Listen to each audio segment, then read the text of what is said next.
ನಾವು ಭಾರತೀಯ ಜನತಾ ಪಕ್ಷ ಕೆಲಸ ಮಾಡ್ತೇವೆ ಕಾರ್ಯಕರ್ತರು ಕೊಪ್ಪಳ ವಿಧಾನಸಭಾ ಕ್ಷೇತ್ರದಲ್ಲಿದ್ದಾರೆ.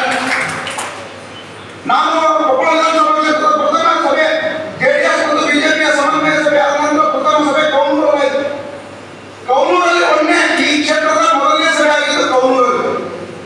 ಬಹುಶಃ ಕೌನೂರಿಗೆ ಹೋಗಿ ನಾನು ಮಾತನಾಡುವ ಸಂದರ್ಭದಲ್ಲಿ ನೋಡಿದೆ, ಕಾರ್ಯಕರ್ತರು, ಬಿಜೆಪಿ ಕಾರ್ಯಕರ್ತರು, ಜೆಡಿಎಸ್ ಕಾರ್ಯಕರ್ತರು ಹುಮ್ಮಸ್ಸಿಂದ ಬಂದು ಕುತ್ಕೊಂಡು ಇವತ್ತು ಪ್ರದೀಪ್ ಗೌಡ ಮನೆ ಕುತ್ಕೊಂಡಿದ್ರು. ಯಾರೆಲ್ಲ ಹೋಗ್ಲಿ ನಾವಿನ ಜೊತೆಗೆ ಇವತ್ತು ಆಶಾಭಾವ ವರ್ಷ ಅವತ್ತು ನಾನು ಅನ್ಕೊಂಡೆ ಅವ್ರು ಧೈರ್ಯ ಬಂದು ಕೊಪ್ಪಳ ವಿಧಾನಸಭಾ ಕ್ಷೇತ್ರದಲ್ಲಿ ಇದು ವಾತಾವರಣ ಬೇರೆನೇ ಇದೆ ಅಂತ. ಕಾಂಗ್ರೆಸ್ ಅವರು ಏನು ತಿಳ್ಕೊಂಡಿರ್ಬೋದು, ಹೊರನವರು ಏನು ತಿಳ್ಕೊಂಡಿರ್ಬೋದು, ಅದು ಕೊಪ್ಪಳ ವಿಧಾನಸಭಾ ಕ್ಷೇತ್ರ ಅದು ಕಾರ್ಯಕರ್ತರ ಕ್ಷೇತ್ರ. ಕಾರ್ಯಕರ್ತರ ಮೇಲೆ ಅವಲಂಬಿತ ಆಗಿರುವಂತಹ ಕ್ಷೇತ್ರ. ಕಾರ್ಯಕರ್ತರು ಇವತ್ತು ನರೇಂದ್ರ ಮೋದಿ ಅವರನ್ನು ಪ್ರಧಾನಿಯನ್ನಾಗಿ ಮಾಡಬೇಕು ಅನ್ನುವಂಥ ಹುಮ್ಮಸ್ಸನ್ನು ಇಟ್ಕೊಂಡು ಇವತ್ತು ಕೆಲಸ ಮಾಡುವಂಥ ಕಾರ್ಯಕರ್ತರಿದ್ದಾರೆ. ಹಾಗಾಗಿ ಆ ಎಲ್ಲ ಕಾರ್ಯಕರ್ತರು ಕೂಡ ನಾನು ನೀವೇನು ಕೆಲಸ ಮಾಡಿದ್ರೆ ನಿಮ್ಮ ಕೆಲಸಕ್ಕೆ ನಾವು ನಿಮ್ಮ ಋಣ ತೀರಿಸಲಿಕ್ಕೆ ಆಗಂಗಿಲ್ಲ. ನಾವು ನಿಮ್ಮ ಋಣ ತೀರಿಸಬೇಕು, ಇಲ್ಲಿರುವಂಥ ನಾಯಕರು ನಿಮ್ಮ ಋಣ ತೀರಿಸಬೇಕು ಅಂದ್ರೆ ಬರುವಂಥ ದಿನಗಳಲ್ಲಿ ನಿಮ್ಮ ಕಷ್ಟಗಳ ಬಗ್ಗೆ ನಾವಿದ್ದಾಗ ಮಾತ್ರ ನಿಮ್ಮ ಋಣ ತೀರಿಸಲಿಕ್ಕೆ. ನೀವೆಲ್ಲ ನಿಮ್ಮ ಅಭಿಪ್ರಾಯವನ್ನು ಹೇಳಿದ್ರಿ, ಪದಾಧಿಕಾರಿಗಳ ವಿಷಯದಲ್ಲಿ ಹೇಳಿದ್ರಿ, ಡಾಕ್ಟರ್ ಹೇಗಿರ್ಬೇಕು ಅಂತ ಹೇಳಿದ್ರಿ, ಸಂಘಟನೆ ಹೇಗಿರ್ಬೇಕು ಅಂತ ಹೇಳಿದ್ರಿ, ನಾಯಕರು ಹೇಗಿರ್ಬೇಕು ಅಂತ ಹೇಳಿದ್ರಿ. ಇವತ್ತು ಮುಕ್ತವಾಗಿ ಅವೆಲ್ಲರೂ ಕೂಡ ಏನು ವಿಷಯಗಳನ್ನ ಹೇಳಿದ್ರಿ ಅವೆಲ್ಲವನ್ನು ಕೂಡ ಗಂಭೀರವಾಗಿ ತೆಗೆದುಕೊಳ್ತೇವೆ. ವೇದಿಕೆ ಮೇಲಿರುವಂತ ಎಲ್ಲ ನಾಯಕರು ನಾವೆಲ್ಲರೂ ಕೂಡ ನಿಮ್ಮ ವಿಷಯಗಳನ್ನು ಗಂಭೀರವಾಗಿ ತೆಗೆದುಕೊಂಡೇವೆ. ಅವುಗಳನ್ನು ಬರುವಂತ ದಿನಗಳಲ್ಲಿ ಅನುಷ್ಠಾನ ಮಾಡಿ ಪ್ರಾಮಾಣಿಕವಾಗಿ ಕೆಲಸ ಮಾಡ್ತೇವೆ. ಅವರೇನು ಆ ಸಂದರ್ಭದಲ್ಲಿ ನಮ್ಮ ಡಾಕ್ಟರ್ ಸರ್ ಹೇಳಿದ್ರು, ಮುಂದೆ ನೀವು ಯಾರ ನಾಯಕರು ಬಹುಶಃ ನಾನು ಅನ್ಕೊಳ್ತೀನಿ ಪಟ್ಟಣ ಪಂಚಾಯತಿ ಸದಸ್ಯರು ಭಾಗ್ಯನಗರ ಅವ್ರು ಹೇಳಿದ್ರು ಅವರಷ್ಟು ಒತ್ತಡ ಯಾರಿಗೂ ಬಂದಿಲ್ಲ ಅಂತ ನಾನು ಅನ್ಕೊಂಡಿದ್ದೆ.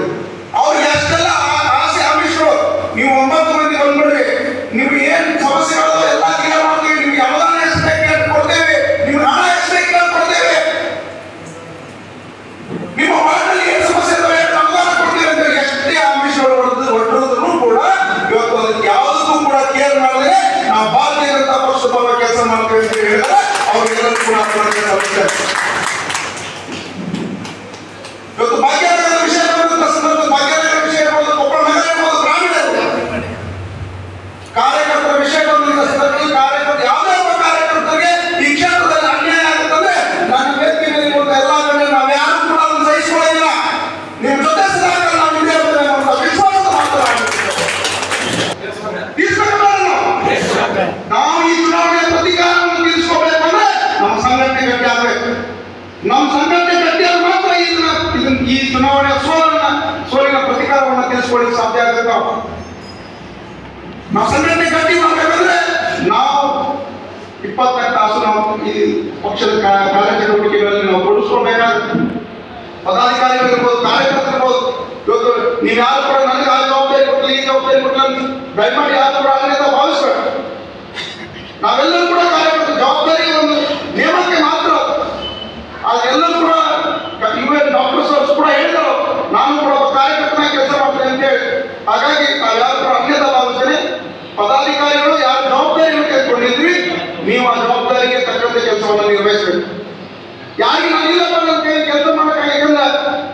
ನೀವು ನೋಡಿ ನಮ್ಗೆ ಎಷ್ಟು ಮಟ್ಟಿಗೆ ಕೆಲಸ ಕಾರ್ಯಗಳಿದಾವ ಅಂದ್ರೆ ನಾವು 18ನೇ ತಾರೀಕಿಗೆ ನಾವೊಂದು ಎಷ್ಟು ಇದು ಸ್ಟ್ರೈಕ್ ಮಾಡಿದ್ವಲ್ಲ, 28ನೇ ತಾರೀಕಿಗೆ ರಾಜ್ಯವ್ಯಾಪಿ 28ನೇ ತಾರೀಕಿಗೆ ಇವತ್ತು ವಾಲ್ಮೀಕಿ ಅಭಿವೃದ್ಧಿ ನಿಗಮದಲ್ಲಿ ಆದಂತಹ ಭ್ರಷ್ಟಾಚಾರದ ವಿರುದ್ಧ ಇವತ್ತು ದೊಡ್ಡ ಪ್ರಮಾಣದಲ್ಲಿ 3,000-4,000 ಜನ ಸಂಖ್ಯೆ ಸೇರ್ಪಡೆ ಇವತ್ತು ಹೋರಾಟವನ್ನು ಮಾಡಿದ್ವಿ. ಸಾಯಂಕಾಲ 4 ಗಂಟೆ ಆಗಿದ್ರು. ಮೊದಲನೇ ದಿನ ನೀವು ಹಾಲಿನ ದರ ಏರಿಕೆಗೆ ಮತ್ತೆ ಪ್ರತಿಭಟನೆ ಮಾಡಬೇಕು ಅಂತ ಹೇಳಿದ್ರು. ನಮ್ಮ ರೈತ ಮೊತ್ತದ ಕಾರ್ಯಕರ್ತರೆಲ್ಲ ಬಂದಿಕೊಂಡು ಇವತ್ತು ಮತ್ತೆ ಮೊದಲನೇ ದಿನ ಮತ್ತೆ ಪ್ರತಿಭಟನೆ ಮಾಡುವಂತ ಕೆಲಸವನ್ನು ಮಾಡಿದ್ರು. ಹೀಗೆ ಕೆಲಸ ಕಾರ್ಯಗಳು ನಿರಂತರವಾಗಿ ಇವತ್ತು ಸಂಘಟನೆ ಕಾರ್ಯಗಳಿರ್ಬೋದು, ಇವತ್ತು ಈ ಸರ್ಕಾರದ ವಿರುದ್ಧ ನಾವೆಲ್ಲರೂ ಕೂಡ ನಿಲ್ಬೇಕಂದ್ರೆ ಇವತ್ತು ನಾವು ಪಕ್ಷ ಕೊಡುವಂತ ಕೆಲಸ ಕಾರ್ಯಗಳನ್ನು ಅಚ್ಚುಕಟ್ಟಾಗಿ ಮಾಡಬೇಕಾಗಿದೆ. ಹಾಗಾಗಿ ಎಲ್ಲ ಪದಾಧಿಕಾರಿಗಳನ್ನ ವಿನಂತಿ ಮಾಡಿಕೊಡ್ತೇವೆ, ನಾವು ಯಾರು ಕೂಡ ತಮಗೆ ಹೌದು ನಾನು ಆ ಕೆಲಸವನ್ನು ನಿರ್ವಹಿಸಲಿಕ್ಕೆ ನನ್ನ ಕೈ ಆಗುತ್ತೆ ಅಂತ ನಾವು ಜವಾಬ್ದಾರಿಯನ್ನು ತೆಗೆದುಕೊಳ್ಳಿ. ಸುಮ್ಮನೆ ನಾವು ಲೆಟರ್ ಪ್ಯಾಡ್ಗೋಸ್ಕರ ಅಥವಾ ನಾವು ಇದಕ್ಕೋಸ್ಕರ ಜವಾಬ್ದಾರಿಯನ್ನು ತೆಗೆದುಕೊಳ್ಳೋಣ. ಕೆಲಸವನ್ನು ನಾನು ವಿಶ್ವಾಸ ಇದೆ, ಯಾಕಂದ್ರೆ ಸಂಘಟನೆ ಗಟ್ಟಿ ಮಾಡ್ತೇವೆ. ಭಾರತೀಯ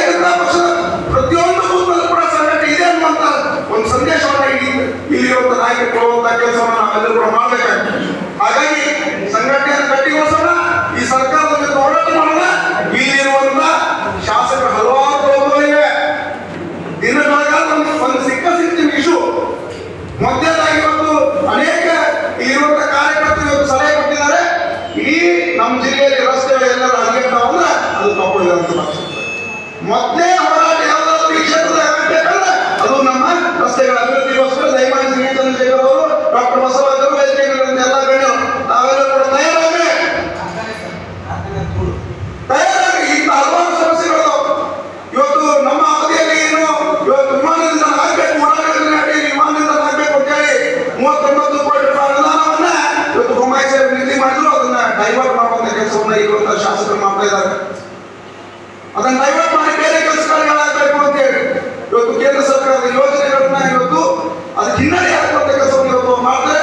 ಅದ್ರ ವಿರುದ್ಧವಾಗಿ ನಾವೆಲ್ಲರೂ ಕೂಡ ಸೆಟ್ ನಿಲ್ಬೇಕಾಗಿ ಆ ನಿಟ್ಟಿನಲ್ಲಿ ಕಾರ್ಯಕರ್ತರು ನಾವು ಯಾವುದೇ ಹೋರಾಟಕ್ಕೆ ಕರಲಿ, ಯಾವುದೇ ವಿಷಯ ಇರಲಿ, ನಾವೆಲ್ಲರೂ ಕೂಡ ಅದನ್ನು ಕೈ ಜೋಡಿಸಿ ನಾವು ಕೂಡ ನಿಮಗೆ ಎಲ್ಲ ರೀತಿಯಿಂದ ಕೈ ಜೋಡಿಸ್ತೇವೆ. ಒಂದು ಪೊಲೀಸ್ ಇಲಾಖೆ ಆಗಲಿ, ಬೇರೆ ಯಾವುದೇ ಇಲಾಖೆ ಆಗಲಿ, ನಮ್ಮ ಕಾರ್ಯಕರ್ತರ ಮೇಲೆ ಎಲ್ಲೇ ದೌರ್ಜನ್ಯ ಆದರೂ ಕೂಡ ಆ ಮೂಮೆಂಟ್ ನಾವು ಇದ್ದೇ ಇರ್ತೇವೆ.